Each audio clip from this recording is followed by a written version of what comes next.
चला तर आज मराठी वाक्यांचे इंग्रजीत अर्थ पाहूया. तुमच्या घड्याळात किती वाजले? What is the time by your watch? मी रोज सकाळी 6:30 वाजता उठतो. I get up every morning at 6:30. आज कोणती तारीख आहे?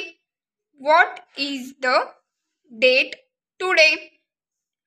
आपल्या वेळेचा पूर्ण उपयोग करा. Make the most of your time.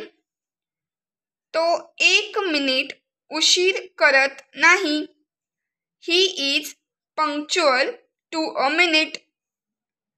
आपल्याजवळ पुष्कळ वेळ आहे.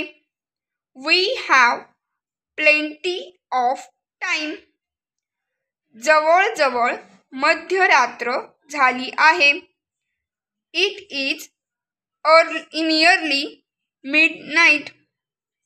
आपण फार लवकर आलो आहोत. We have come very early. चांगले दिवस येतील.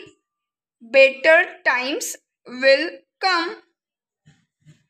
गेलेली वेळ परत येत नसते. Time once lost can never be regained. Thank you.